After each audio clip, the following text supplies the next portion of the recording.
In Addis Ababa, Colonel Mengistu Haile Mariam, leader of Ethiopia's Marxist military government, presents new colors to a new army. These men are part of Ethiopia's so-called Peasant Army, a force which Colonel Mengistu claims is the third largest people's militia in the world. The government says it's 300,000 strong, though independent observers put its actual number at only half that. Even so, it's an impressive body. This was its first appearance in public after months of secret training by Cuban advisors.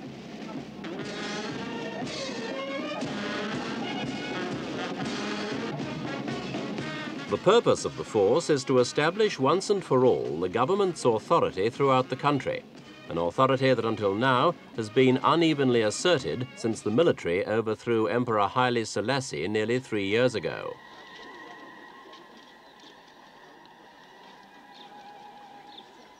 During the emperor's long reign, the lot of most Ethiopians improved hardly at all. Selassie himself ruled as a medieval autocrat, tolerating no opposition to his decisions and steadfastly setting himself against any form of political change. In his last years, he gave Addis Ababa a certain surface glitter, modern buildings, for example, even the headquarters of the United Nations Economic Commission for Africa. But such prestige window dressing did little to bring Ethiopia itself into the modern world. In rural areas especially, ignorance and deprivation were the governing conditions of life. Poverty, some of the worst in Africa, and made worse still by government bungling over the famine caused by the great Sahel droughts. In 1974, the army said enough. A group of officers took power and imprisoned the senile emperor, who died the next year. As in Portugal, Ethiopia's new rulers brought with them a revolutionary Marxist creed, and though there have been changes since among the men at the top, the political philosophy has remained the same. This was Addis Ababa on May Day this year.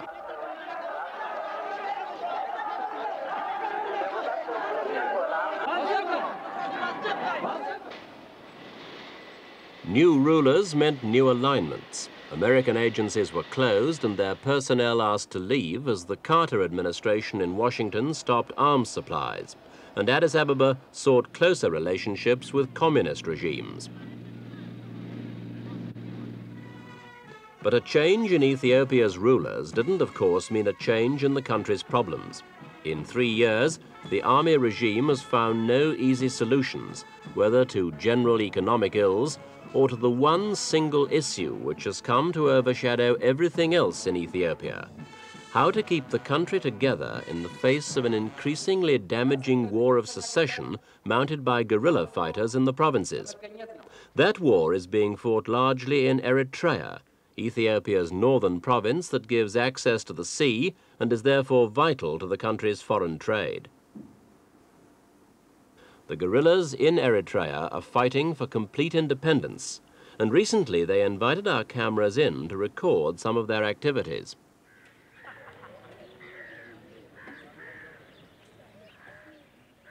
There are two guerrilla movements. This one, the Eritrean Liberation Front, and the EPLF, the Eritrean People's Liberation Front.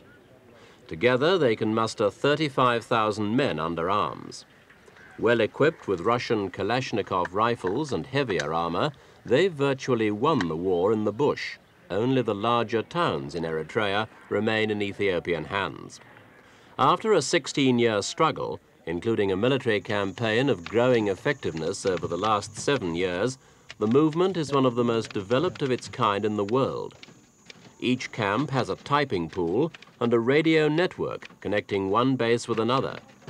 Large areas of occupied territory are already administered, much like a separate state from Ethiopia. The Eritreans see their movement as a socialist revolutionary struggle, and in the hut that serves as a committee room for this camp, a poster of Fidel Castro adorns the wall. Cuba trained several of today's guerrilla commanders back in the 1960s, when the Eritrean cause was described by Castro himself as a progressive revolution. Now the Cuban leader seems to be backing Addis Ababa, and the guerrillas are confused about his eventual aims.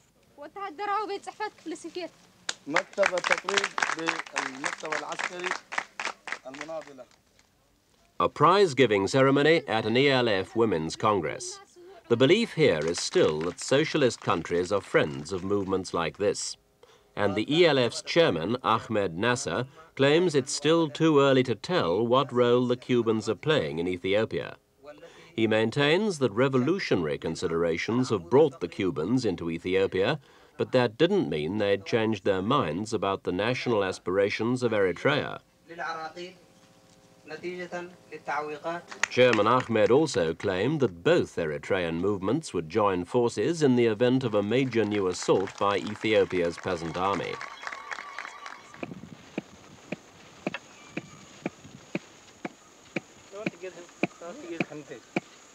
Throughout the villages and small towns of Eritrea, local people seem solidly behind the guerrilla campaign.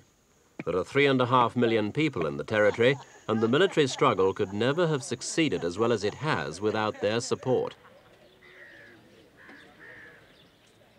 In this arid land, many people lead a nomadic life.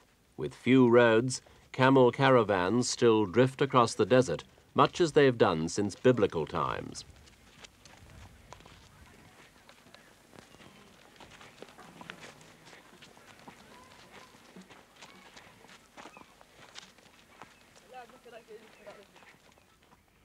Since the beginning of this year, the guerrillas have consolidated their hold over the countryside, capturing 4 important garrisons, and so further loosened Ethiopia's tenuous grasp of the region. And even in the towns, the Ethiopians are no longer as secure as they were, as the most recent battles have shown.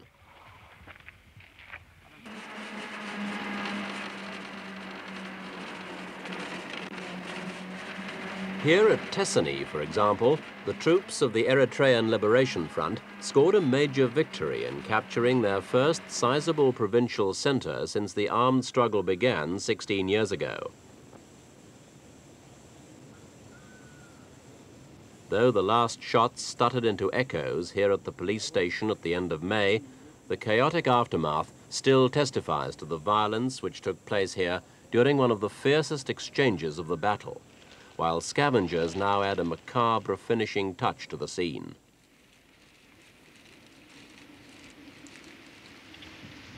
The scattering of official documents gives a further clue to Tessan's importance and its significance as a target. In a region where a mere gaggle of huts constitutes a village, down-at-heel Tessan ranks as a major town and a rich prize in more ways than one. For one thing, the guerrillas were able to liberate £100,000 worth of Ethiopian currency from Tessan's bank. And though there was little of value to salvage here at the regional hospital, it too saw bitter and bloody fighting for several agonizing weeks.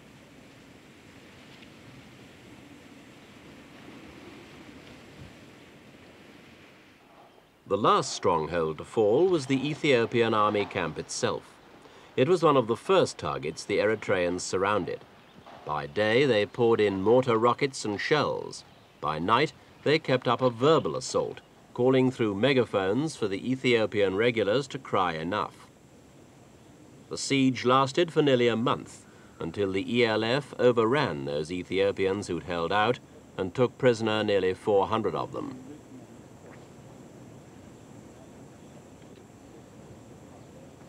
Remaining, the bones of battered trucks. Significantly, they're American, leftovers from the days when the United States backed the Ethiopian regime. It was a day of triumph for the guerrillas, who drove off with heavy artillery, tanks and jeeps.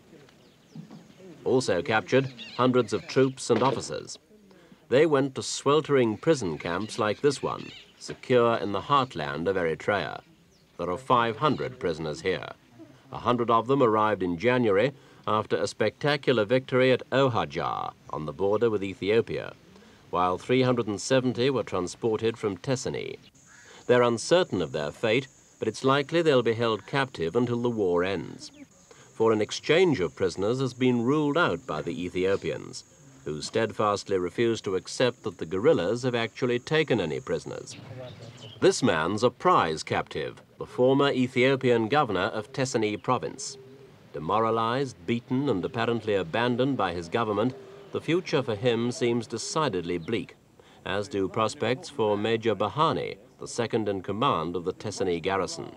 We asked him about the morale of his men. Well, the morale of the prisoners of war is conditionally by the EPLF is in good condition. We are eating what the EPLF soldiers are eating.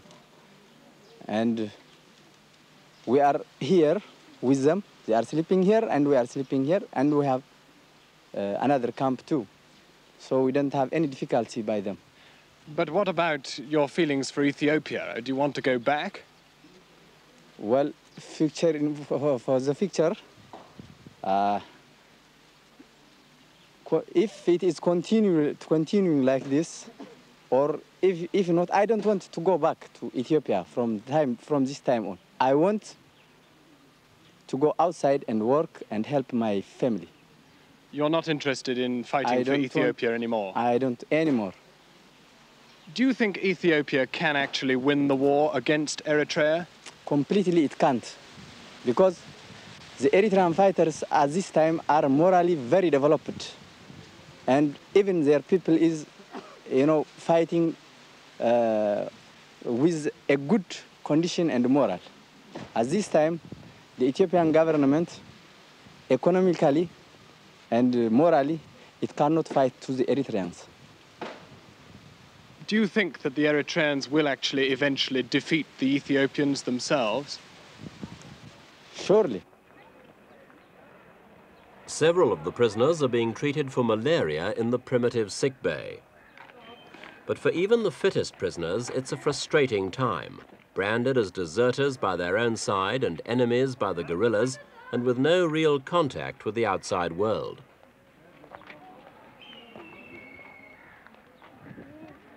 The prisoners pose problems for the Eritreans too. Food has to be produced for them on a massive scale in an area where it's far from plentiful, and troops have to be pulled off active service to guard them. But there is one vestige of hope for the captives. This.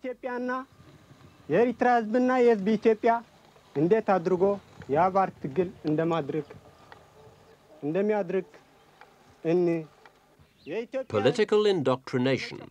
If the prisoners succeed on a course like this and convince their guardians that they'll champion the Eritrean cause, they may win their freedom. But it's really no substitute for a promise of home. Meanwhile, in occupied Tessan, the battle scars are beginning to heal, and some of its people are becoming accustomed to the casual patrols of young men armed with AK-47s. Life's getting back to normal here, for soldiers taking a rest from the battle and those ordinary citizens brave enough to return and try to take up where they left off.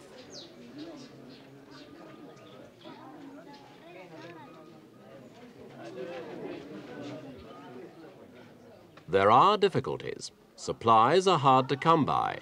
Tessanese food is rationed, and fresh stocks of general goods are only available about once a month. But here at least, the Ethiopians' charge that the Eritreans couldn't administer an independent state seems unwarranted. Whether they look on the guerrillas as masters or liberators, the people are continuing a simple existence not much different from the one they've always known. More devastation on the way to Elighidia. This time not the byproduct of a fierce battle, but the result of deliberate Ethiopian policy. It's a situation that's occurred before in circumstances where the Ethiopians believed they could not hold back the guerrilla forces. In such cases, they do their best to ensure that homes and valuable facilities don't fall into the hands of the enemy. It's sound strategy. It's also ruthless and disillusioning to those made homeless. A detachment of EPLF guerrillas moves in to make safe each freshly occupied area. Booby traps and mines are frequently planted by the Ethiopians, especially on approaches to towns or strategically important villages. 2 guerrillas were actually killed in the marketplace of Alighidir attempting to dig mines up. But tactics like that are very much a rearguard action.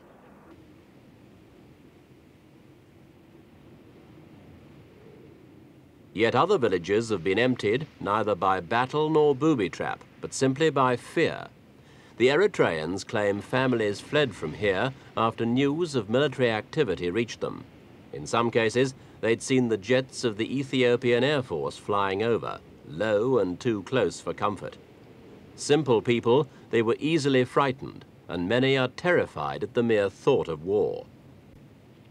Now their homes stand deserted, left to the sands and the wind.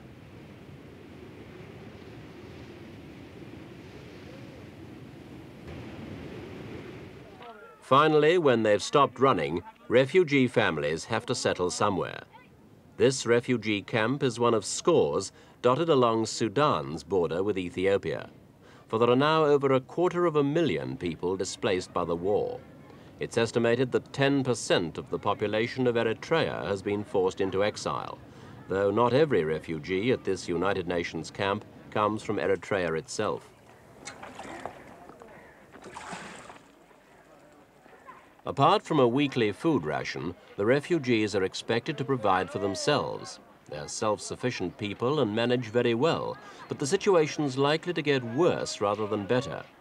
For UN money is short, and the population here is increasing. The camp's soon to be expanded to take another 4,000 waiting at the border. Because of the country's isolation, the homelessness and hardship here is easily overlooked by the world. Even so, spirits within are generally high.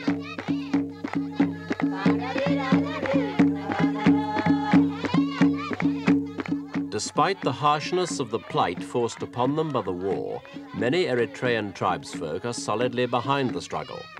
Now their songs are a mixture of the traditional and the revolutionary. But if the guerrillas' recent gains are consolidated, they might soon be adding a song of victory.